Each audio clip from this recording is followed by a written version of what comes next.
estamos de regreso en Punto y Contrapunto. El 34% de los votos correspondientes a las 200 diputaciones plurinominales en la Cámara de Diputados serán para Morena. El Partido Acción Nacional se quedó con 18.26%, mientras que el PRI con 17.75%.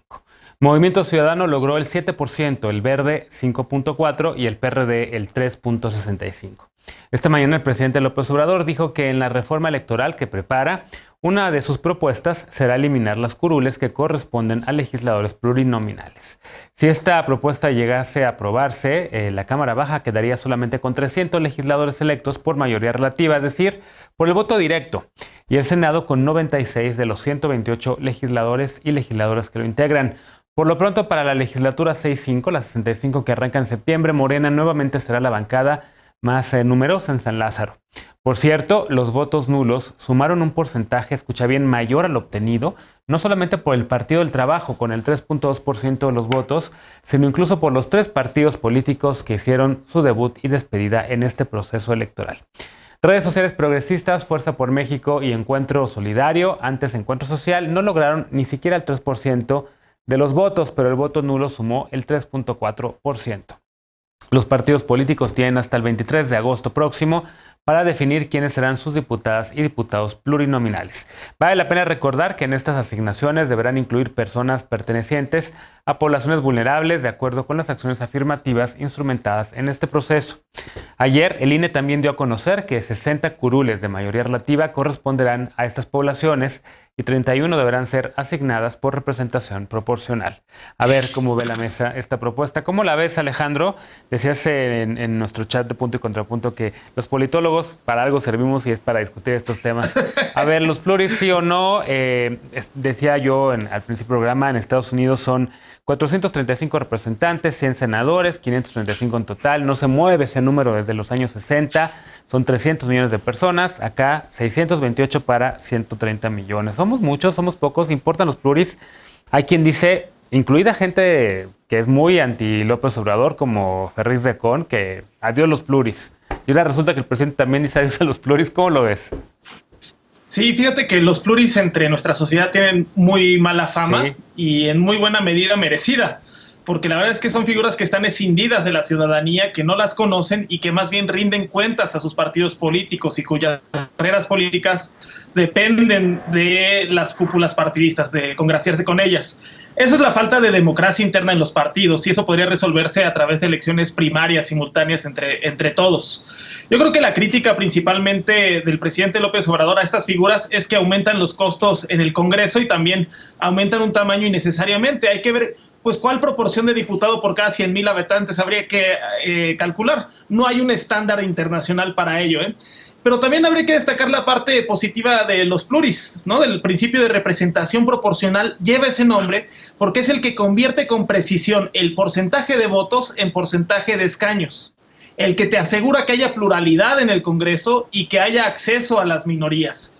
Es un sistema que garantiza que no haya ganadores absolutos y perdedores absolutos. Les pongo un ejemplo. Si en una elección bajo un principio uninominal un candidato gana con 51% y el otro pierde por 49%, el de 49%, esa franja del electorado se va a quedar sin representación y el ganador se lo va a llevar todo. Los pluris lo que te garantizan es que haya equilibrios y que esas voces, ese porcentaje de votos tenga representación en el Congreso. Entonces yo creo que la pregunta que hay que hacer aquí es, sí, periódicamente hay que revisar nuestros sistemas electorales, no son reglas escritas en piedra. ¿Por qué 300 uninominales y 200 plurinominales? Y yo creo que la principal pregunta que habría que responder es, ¿podemos conservar lo bueno de la representación proporcional y evitar lo malo? Y me parece que podemos ser muy creativos en eso y ponernos a imaginar en reformas que reconcilien 3 principios. Uno, el de la austeridad republicana, otro, el contacto de los representantes con el territorio, con los ciudadanos, y otro, el principio de representación proporcional. Explorar. Yo, por ejemplo, la iniciativa Encinas Nájera podría ser, por ejemplo, disminuir a 300 escaños, de 500 a 300 escaños, el tamaño de la Cámara de Diputados, pero que estos sean electos bajo el principio de representación proporcional en 32 circunscripciones, una por entidad en sustitución de los distritos uninominales. Bien. Así reconcilias territorio, proporcionalidad y austeridad republicana. Dolores, ¿te gusta esa iniciativa Encinas Nájera o estás de acuerdo con la que quiere proponer el presidente? Que, por cierto, una reforma de ese calado tendría también, creo que necesitaría el apoyo mayoritario de quienes van a integrar esta nueva Cámara y que tendrán todos los incentivos para votar en contra. Yo soy un poco más moderada en esta cuestión. Yo creo que quitar de facto a todos los plurinominales es algo que viene a afectar aún más a los partidos políticos, a la militancia, por supuesto, a todo este sistema político. Yo sé que no es muy popular, vaya, pertenecer a un partido político, incluso querer ser representante popular digamos, en nuestros días, en estos tiempos.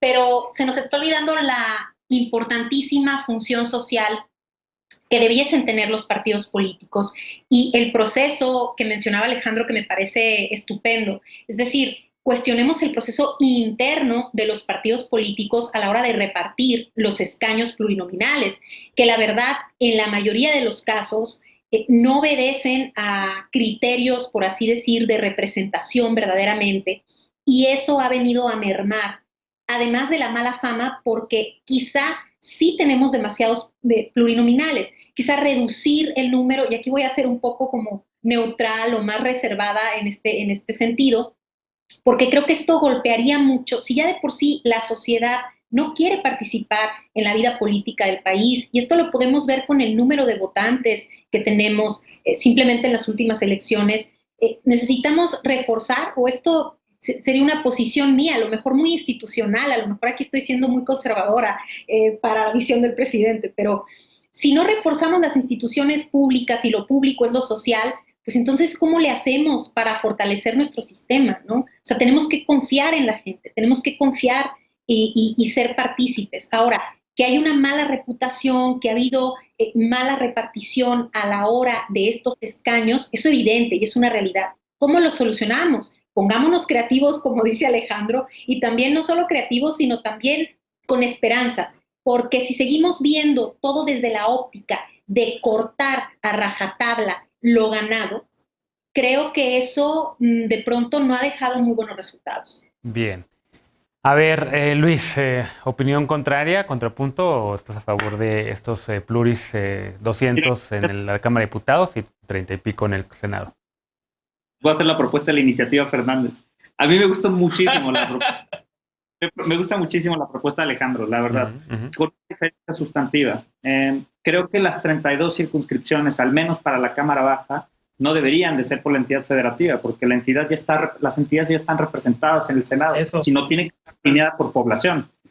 Hoy los diputados tienen una representación, con los 500 diputados tenemos un diputado aproximadamente por cada 240,000 personas en el país. Si se reajusta a 300, estaríamos hablando de un diputado por cada 400,000 personas, ¿no? Esto alineándolo al territorio. Ahora, lo que tenemos que pensar es la función de todos estos legisladores, el proceso a través del cual se eligen, y yo también diría que la mayoría, o sea, que el total de ellos sea electo por representación proporcional, porque eso te garantiza dos cosas, no solo la selección interna de los mejores perfiles dentro de cada uno de los partidos políticos, sino también te garantiza la alineación programática a un programa de gobierno, a un programa de legislación, a un programa político en el que las personas se pueden sentir identificados. Hay países en donde ya funciona así, en Alemania funciona así, y creo que esa puede ser una discusión bastante interesante que me dará muchísimo gusto ver y dar, digamos, en los distintos espacios en donde se dé la discusión política, además del Congreso. Y quiero hacer énfasis en otra cosa. La reforma electoral no solamente hará referencia al número de legisladores, y esto, ojo con el público, porque no se vayan con la finta de que solamente la discusión va a estar en el número de la ampliación o disminución del número de diputados, sino también va a haber propuestas de reforma al Instituto Nacional Electoral. Eso va a pasar por una reforma constitucional o intento, y ahí tenemos que ver y tener muchísimo cuidado con cuáles van a ser las propuestas. Podemos hablar de reducir las burocracias del instituto, que hacen un poco complejo el proceso, o de aumentar esos controles, pero esa discusión va a ser importantísimo darla. Y yo también coincido, más allá de la discusión, creo que sí vale la pena achicar el Congreso, pero no a rajatabla, no, más bien no bajo ninguna circunstancia eliminar la representación proporcional. Lisa, ¿cómo lo ves? A ver, entonces un alegato a favor de la representación proporcional. ¿Por qué en 2021 es importante que siga habiendo o no? No sé cuál sea tu postura, este tipo de diputadas y diputados, que la gente diría, a ver, pero yo nunca voté por esta persona, llegó por una lista de partido. ¿Cómo lo ves? A ver, la representación proporcional justamente fue una de las conquistas de los grupos minoritarios no representados correctamente ni en el gobierno ni en el Congreso para poder ir abriendo o creando de manera artificial un poco un sistema más bipartidista o multipartidista en un escenario en donde estamos hablando que teníamos un gobierno y una mayoría absoluta y aplastante que no permitía la pluralidad de voces ni de representación de las personas en ningún órgano de gobierno, en ningún nivel. Estamos hablando de aquellos tiempos en el que el PRI controlaba absolutamente todo y las elecciones se ganaban cuando se designaba el candidato presidencial, pero no cuando la gente salía a votar. Por eso es muy importante tener la representación proporcional, porque lo que permite son lo que explicaban ya tanto Luis como Alejandro, que es aquella minoría que perdió, pero que no es una minoría en el sentido en el que es significativa, necesita estar representada de alguna manera. Y por el otro lado, como decía Luis, permite tener también pues representantes por cierto número de personas de acuerdo a cómo se dan la distritación, digamos, del país, cómo se dividen los distritos electorales, pero también cómo se presentan los perfiles al interior de los partidos. Entonces yo creo que lo primero que tenemos que hacer es entender para qué sirvió la representación proporcional, que fue para abrir el sistema de partidos a voces que si bien no son mayoritarias, son muy necesarias y son muy representativas de la diversidad de puntos de vista, de geografías y de problemas públicos que tiene el país. Y dos, sí saber cuál es el problema público que pretende resolver el presidente con esta reforma electoral que quiere mandar ahora al Congreso otra vez. Si es la parte de la austeridad, no necesitas necesariamente deshacerte de 200 diputados. Si es, por el otro lado, mejorar la representación, como ya decía Alejandro, hay maneras de mejorar la representación que no pasan tampoco necesariamente por eliminar a un número tan importante de legisladoras y legisladoras, o si es democratizar la vida interna de los partidos para que no se dediquen a simple y sencillamente renovar ad nauseam los cargos políticos que ocupan sus propias dirigencias, pues entonces también hay otras maneras de hacerlo. Ejemplo 1, digamos, para complementar la reforma Encinas Nájera y la reforma Fernández. Sánchez. Regresar justamente, no es la mía, porque ya la propusieron creo que 4 consejeros electorales, que tiene que ver un poco con, en el 79 por ahí nos deshicimos de la votación de los diputados en 2 boletas y ahora votamos en una sola boleta al candidato por el que queremos votar por nuestro distrito, al uninominal, y le damos el voto al partido o a la coalición. Al votar por esa persona que queremos que nos represente en lo plurinominal, y ahí se borra mucho la representación directa de la gente o esta posibilidad de un voto diferenciado donde puedas decir yo por territorialmente que sí sé que conocen los problemas de mi cuadra quiero votar, pero ideológicamente en un plan utópico político de representación me gustaría votar por este otro partido, y eso hoy en día no es tan fácil hacerlo y por eso la gente se siente tan distanciada. Eso se eliminó el 79% fue Bartlett. Y ya lo último que quería decir es, existen esos sistemas de representación proporcional mixtos. Fernández, acá el diputado Fernández mencionaba el caso alemán. Lo interesante del caso alemán es que tienen 40 millones menos que nosotros, tienen aproximadamente 100 representantes más que nosotros, y el modelo es tan flexible que incluso permite que el tamaño de la Cámara crezca de manera temporal dependiendo de cómo quedó la votación. Ahora habrá que ver que el costo de mantener a todos esos legisladores en Alemania comparado con el costo per cápita en México, y ahí veremos si es muy oneroso o no nuestro Congreso, ¿no? También. Sin duda alguna, pero eso pasa por los recursos que asignan a comisiones, por sus bonos, por sus prestaciones. Claro. Y sus dietas, ¿no? Luis, ¿querías hacer un comentario rapidísimo, por favor? Sí, quería agregar una idea, Genaro, de la función de relación con la ciudadanía de los legisladores. Esa hoy es muy distante porque no tienen funciones específicas más allá de legislar o gestionar presupuesto. Hay tema de gestión de problemas públicos locales que son inmediatos a la gente, digamos, inmediatos al lugar en el que vives, temas de agua, temas de seguridad, temas de alumbrado, que normalmente corresponden a los municipios y en algunos casos a las facultades de servicios públicos de las entidades federativas, que los legisladores tendrían que tener una función de gestión abierta, pública, regulada. porque creo que eso acercaría mucho más la función de representación y no solo verlo distante con la modificación de leyes, y en el Congreso Federal muchísimas leyes que están muy alejadas, muy distantes de las personas en el día a día. Alejandro, sí, 20 segundos, adelante, porque ya se acabó el tiempo. Lo que dice Luis, yo digo que esa función le corresponde a los municipios y a los cabildos para el caso, ¿no? Eso es una muy buena discusión porque tenemos esa práctica de que los diputados federales hagan gestión ciudadana.